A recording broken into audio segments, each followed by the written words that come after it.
3 weeks old. So, yeah, a brief bio on Michael is he's a theologian, songwriter, activist, and doctoral candidate at the University of St. Michael's College, University of Toronto. Like myself, he's a West Virginia native. He currently serves as co-coordinator of the Catholic Committee of Appalachia and was the lead author of the organization's People's Pastoral, The Telling Takes Us Home, Taking Our Place in the Stories That Shape Us, published in 2015.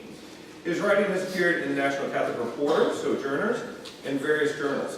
He has also contributed to 2 collections on music and theology titled Secular Music and Sacred Theology through Liturgical Press in 2013, and Music, Theology, and Justice through Lexington Books 2017. His most recent album, Christian Burial, was released in 2017, and he is currently completing an album titled Non-Substantiation, which will be released in 2019. And they can find all your music on iTunes, right? Some of it. Yes. Most recent. And Michael, I want to encourage you guys to check him out on social media. Michael is my favorite critical voice of the Catholic Church and other things. It's an honor. And also, he's my favorite Christian and Catholic, and that's a fun talk that we can have at lunch. But please welcome to the stage.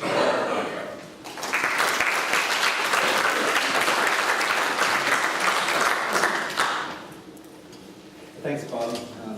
Happy to be here to be able to share a little bit about the Catholic Committee of Appalachia and our tradition of pastoral letters. I was joking with Bob earlier that the best way to remember how to pronounce my last name, which you got pretty close, is from one of my favorite films is Ghostbusters. You might remember that. And there's a phrase in that film that sounds kind of like my last name. Iafrate, no ghost. Iafrate is my last name. Thanks again.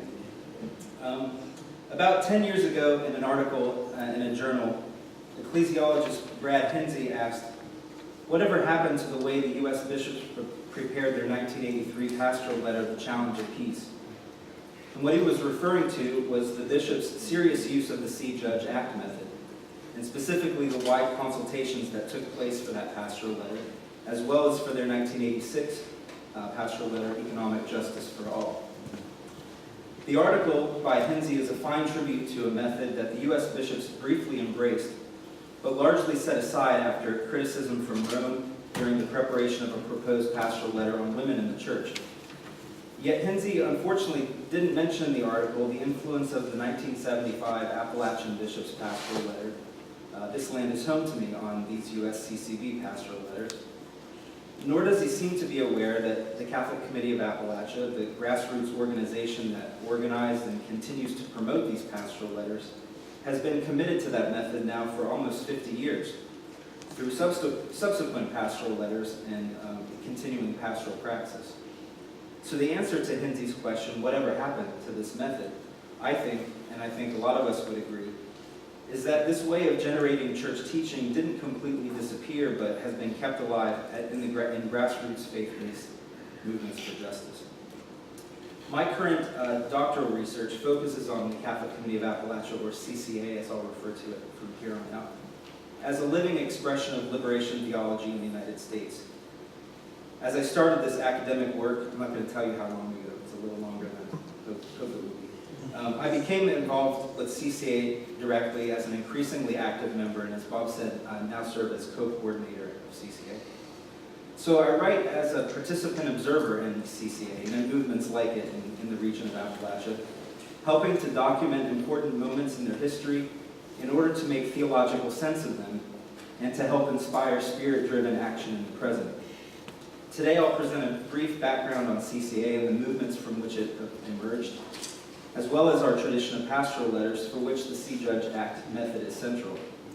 And then I'll share a little bit about our recent 2015 People's Pastoral Letter, The Telling Takes Us Home, which I think witnesses to the enduring importance of the See Judge Act method for the future of the church in local and global context, especially since the election of Pope Francis. The founding of CCA in 1970 was part of a wider eruption of social movements in the region and throughout the world in the 1960s and 70s, as well as the Roman Catholic Church's embrace of the pursuit of justice during and after the Second Vatican Council. Devastation of unregulated strip mining, disastrous flooding, and persistent poverty focused new media attention on Appalachia in the early 1960s, contributing to Lyndon Johnson's declaration of a national war on poverty in 1964. By the late 1960s, though, many anti-poverty activists in Appalachia became dissatisfied with these initiatives because they seemed to address the symptoms of social problems and not their causes. Turning to the experience of local people themselves, activists came to see that exploitation of land, resources, and people was the central issue in Appalachia, and they insisted on the need for a wider Appalachian identity movement to encourage people to take control of their communities and of the future of the region. Appalachian church workers were among those for whom this period was a decade of reawakening. Prior to the 1960s, mission in Appalachia, largely followed a paternalistic approach that emphasized charity and the institutional expansion into rural parts of the country. And strong voices for justice among Catholic leaders in the region were few and far between. This began to change by the 1960s as local churches started to implement Vatican II in diverse contexts of oppression, encouraged by Paul VI Popularum Progressio, the 1968 Medellin Conference, and the 1971 Synod of Bishops. Bishop Joseph Hodges of West Virginia, for example, was present at Vatican II, and he was open to innovative ministry in the mountains, listening closely to field workers in his diocese. Women religious such as Glen Mary sisters like Marie Cirillo and Monica Appleby were at the forefront of rethinking mission in Appalachia by joining, very concretely, Appalachian movements that were emerging. Catholic workers such as Chuck Smith in Lincoln County, West Virginia, practiced sustainable living and organized against strip mining. And finally, priests like Glen Mary Father Les Schmidt, who some of us might know, developed an activist understanding of priesthood by studying community organizing in Chicago and liberation theology, and by then plugging into emerging global networks of Christians working for social justice. These Appalachian Catholics worked in cooperation with other Christian churches through a group called the Commission on Religion in Appalachia, or CORA, an ecumenical organization founded in 1965. Yet they also desired a unified Catholic presence in the region as well. Catholic activists pushed their dioceses to move beyond works of charity toward the pursuit of justice. In response to these voices on the ground, dioceses founded offices of Appalachian ministry and of social concern. At the same time, these young church workers had learned from the people of Appalachia that impersonal institutions, whether political, economic, or religious, had been harmful to Appalachian communities in the past. Speaking at a CORA meeting in 1966, Marie Cirillo argued that church institutions in Appalachia needed to be radically transformed from impersonal forms to relational ones, opening themselves to the vulnerability of dialogue and to new structures and new ways of teaching and acting. For a time, creative transdiocesan collaboration was proposed through an association of regional justice offices. But a more fluid and flexible network emerged out of the Catholic caucus within CORA, which Chuck Smith described as, quote, a movement, a loosely organized group of mountain Catholics working with the bishops to create awareness and cooperation, a sign of the Lord's presence in Appalachia, end quote. Founded in 1970, CCA stitched together laity, women religious, priests, and bishops in order to support one another, learn from one another, and to experiment with new ways of being church and gathering, and in participation in the region's social movements.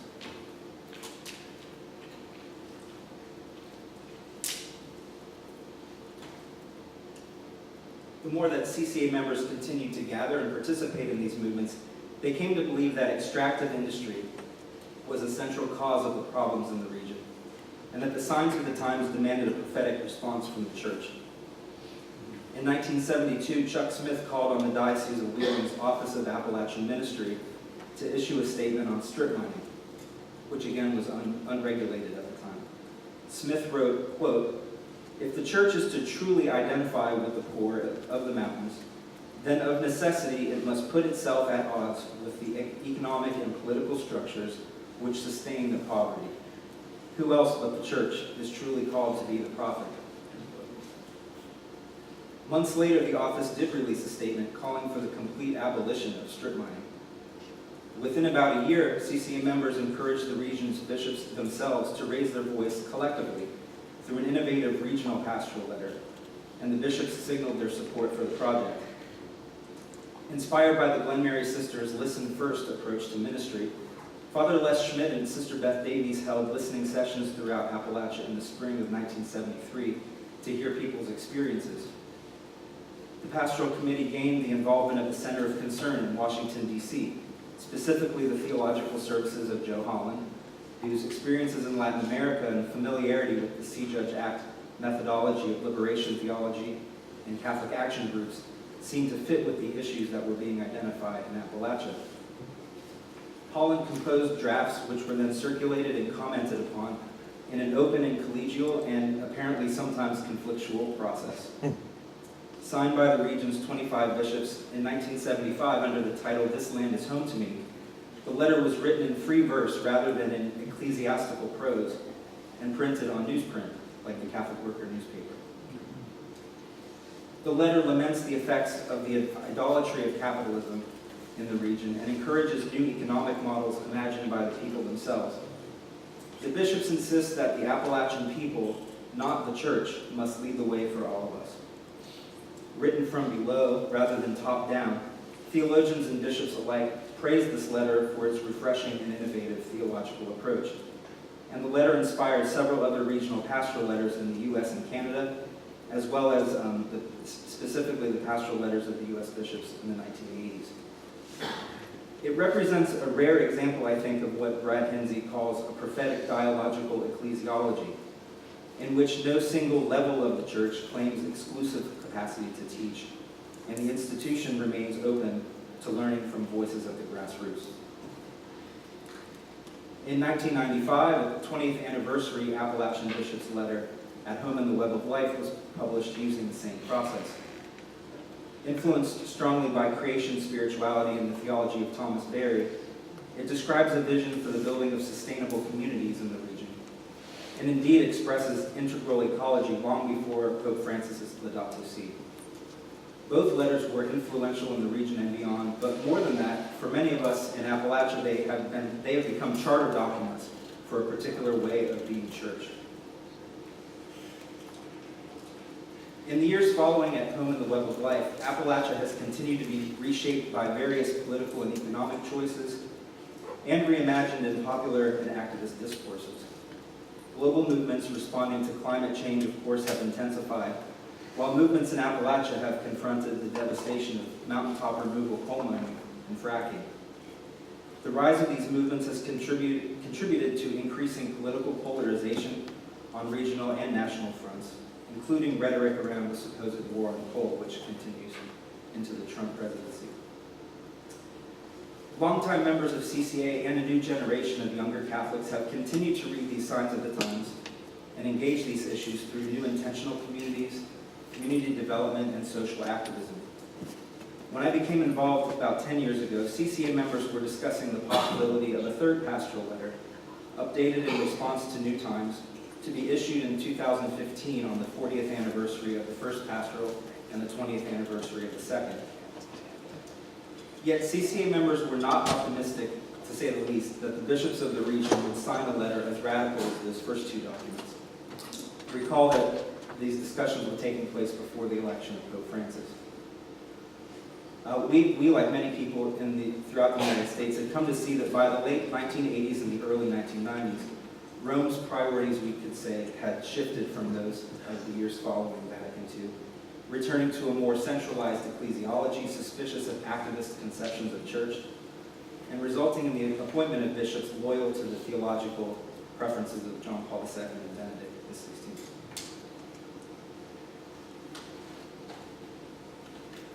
In addition to these theological shifts, some Catholics in Appalachia had come to believe that their church's prophetic voice had been compromised in recent years, in part by the renewal of a relatively cozy relationship with the fossil fuel industries. A regional example, perhaps, of what Joe Holland has called the bourgeois captivity of the U.S. bishops. It is pretty well known, for example, that the Diocese of Wheeling-Charleston in West Virginia, where I'm from, draws money from unspecified fossil fuel investments, that one of the 4 lay members of its current Diocesan Finance Council is a former lobbyist for the National Coal Association, and that in recent years the diocese has accepted significant charitable gifts for large building projects from coal barons such as Don Blankenship, who's been in the media quite a bit over the last couple of years, and Jim Justice, who is now our current governor of West Virginia. Both of these individuals have either been cited or served prison time for environmental and/or safety violations. It is reasonable, I think, to suspect that the coal industry's contributions to the diocese have an effect on the church's message. When I asked the diocesan spokesperson why the bishop doesn't speak out more strongly against things like mountaintop removal or fracking, or in favor of worker justice in the state of West Virginia, the spokesperson told me that the diocese shares its message quietly because, quote, quote, banging a drum about it wouldn't be prudent, end quote. One wonders, though, about the value of a teaching or a statement that is not made publicly or very loudly, or how this approach squares with the vision of This Land is Home to Me, which specifically calls for a church, quote, where justice speaks loudly, end quote. In this ecclesial climate, CCA has tried to be engaged on the ground in ways that both challenge the institutional church and go beyond what the institution is willing to do or say. In that spirit, a seminarian member of CCA suggested that the organization issue from below a people's pastoral letter, bypassing the bishops altogether. The seminarian's initially half-serious suggestion actually identified pretty clearly what was really going on in the first 2 bishops' pastoral letters. That it wasn't the bishop's signatures per se that gave those letters authority, but it was the authenticity of the people's voices that were being lifted up, especially those who are poor. So CCA held brainstorming sessions among Appalachian activists and ministers in 2011. As with the first 2 pastoral letters, we conducted listening sessions throughout the region to hear the diverse experiences of people. Eventually, I was asked to be the lead author of the document, and as we began the drafting process, CCA began to reflect a bit more deeply about what exactly a people's pastoral would mean, theologically speaking. Were we going to actually follow through and literally take up the language of a pastoral letter and call it such, which is usually reserved for bishops? Or would we soften it by calling it a statement from the Catholic Committee of Appalachia or something like that? Lay pastoral letters are not unheard of. Early in the process of drafting the letter, I recalled a 1984 lay letter that I learned about during my master's work in theology.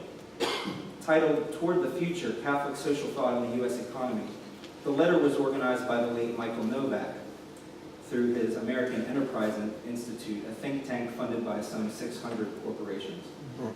Based on a series of private hearings among lay women and men drawn from business, government, and academia, most of whom adhered to a pro-capitalist perspective, almost 20,000 copies of Novak's lay letter were mailed to Catholic parishes the week before the first draft of the U.S. Bishop's Pastoral Economic Justice for All was made public, in an effort to preempt what they anticipated as an anti-capitalist pastoral letter. Clearly, there are significant differences between Novak's project and what CCA was beginning to put into practice.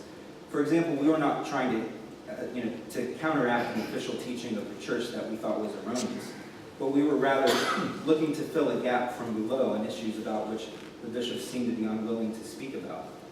But what struck me about Novak's letter, and the more that I looked into it, was the audacity of this group of lay people issuing a document specifically using the framework of a pastoral letter. Something about this audacity of the laity is commendable, because through baptism, the laity too have a voice. Yet the empowerment of the laity by itself is not automatically liberating and can in fact reinforce unjust systems in the world.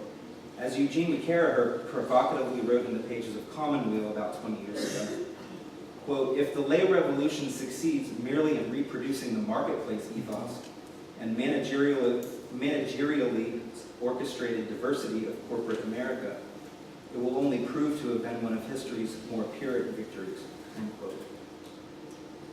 Rather than a simple laity over clergy move in the manner of Novak's lay letter, We knew we needed to ground the letter in something deeper, the preferential option for the poor.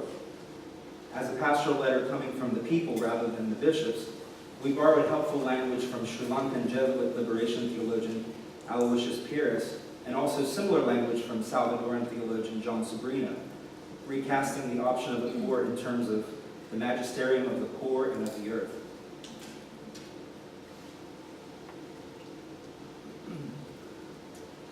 As we continued the drafting process, Pope Francis was elected in 2013 and immediately began to signal his deep allegiance to Vatican II, the Church of the Poor, and ecological concern. Virtually every day in the media, Francis said or did something that encouraged us in this weird project that we were undertaking, culminating, of course, in the promulgation of Laudato Si in spring of 2015. But as we worked to integrate the teachings of Francis into our own letter, we noted the resistance to the agenda of Pope Francis that was becoming more evident. In fact, mere days after the release of Laudato Si, West Virginia Bishop Michael Bransfield downplayed the encyclical's significance for the people of his coal-producing state in several media interviews, lifting up clean coal as a solution to Pope Francis's concerns about fossil fuels. So the importance of the People's Pastoral, as we were conceiving it, were becoming more and more clear to us.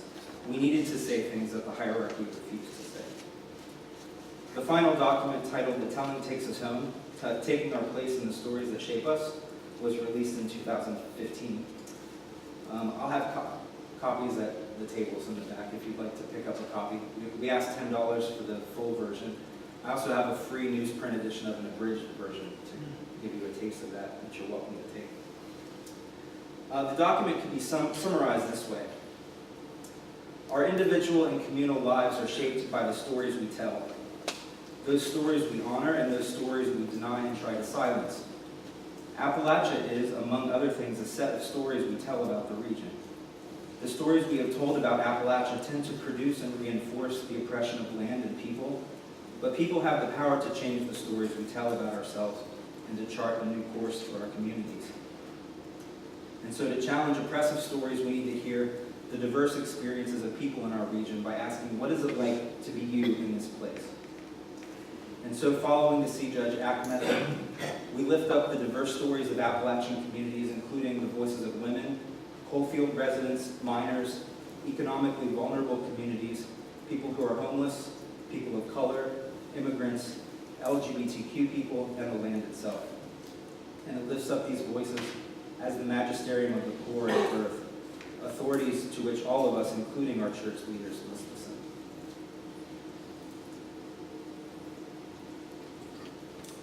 Just a little bit more, if that's okay. Although the document does not have the official weight of the bishop's signatures, as we didn't seek them in the first place, CCA believes that the People's Pastoral flows directly from the spirit of the previous Appalachian pastorals and of Pope Francis, that change in the world does not come from great leaders, even church leaders, but from people themselves and from their movements. And we believe that following the Spirit under these often frustrating ecclesial circumstances has kept us open to other movements of the Spirit, such as the unexpected appointment of Pope Francis Bishop in our region, Bishop John Stowe of Lexington, Kentucky, in 2015. He's been a tremendous supporter of CCA, and I have a little bit more on him, but I'll skip that and tell you in person if you'd like. But he now serves as our bishop liaison or bishop advisor.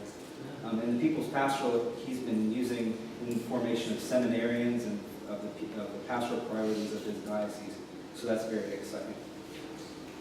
So in Appalachia, we're starting to see small signs of institutional conversion in the church that we didn't think were possible when we first started the process of planning this letter. To conclude, in my view, we continue to see almost daily evidence of the failures of U.S. American Christian institutions, including, sadly, Catholic ones. But people in movements like the ones represented here at this conference know that the church is much more than our leaders. Many of us probably agree with Leonard Boff, who once wrote, "The cause of Christ and the people of God is too important to give to the hierarchy." Groups like the Catholic Committee of Appalachia remain an important witness to the working of the Spirit of the church at the grassroots, especially when the See Judge Act method becomes integral to their ecclesiology, and when they act boldly with audacity and in solidarity with the poor and of the earth, our common home. They are important reminders that another world and another church are possible.